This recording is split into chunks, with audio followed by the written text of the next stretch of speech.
Ang babaeng ebanghelista. Sa panahon ni Jesus, marami silang hindi ginagawa ayon sa kultura. Hindi basta-basta makikipag-usap ang babae sa isang lalaki, lalo na sa isang religious teacher. It was also not good for a religious man to talk to a woman who was divorced or known for their unfaithfulness. Hindi rin nakikihalubilo ang mga Hudyo sa mga Samaritano. However, in John 4, Jesus was talking to a Samaritan woman who has a very complicated marital status. He broke all those cultural standards. Napakahaba pa nga ng usapan nila. In the Bible, this is the longest recorded conversation that Jesus had with another person. Sinadya niyang makausap ang babae kahit pa napakaraming nalabag na unspoken rules. Naging patient pa nga si Jesus at napag-usapan pati ang personal na buhay at mga maling pananaw ng Samaritan woman.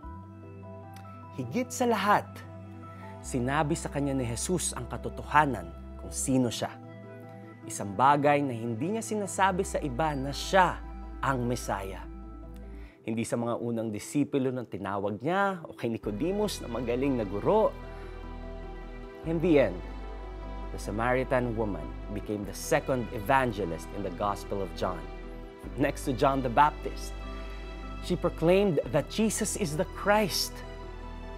Maraming Samaritano sa bayang iyon ang nanalig kay Jesus dahil sa patotoo ng babae. The Lord calls according to His will and not to the standards and qualifications of this world. Sa panahon ngayon, hindi pasado ang Samaritan woman. But the Bible says, He looks kindly on the lowly.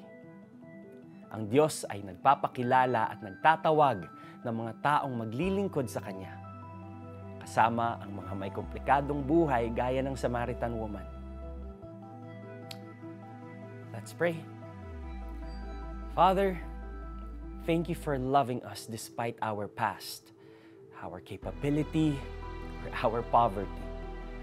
Tulungan po ninyo akong ibigin pa kayo ng lubusan at paglingkuran ng husto. In Jesus' name, Amen. Kung nais mong maglingkod sa Diyos, don't be discouraged by your weaknesses or the things you lack. Lumapit tayo sa Kanya sa pamamagitan ng isang Christian church or community na isinasabuhay ang pagmamahal at katuruan ni Jesus. Whatever background or capability you have, let Him empower and equip you.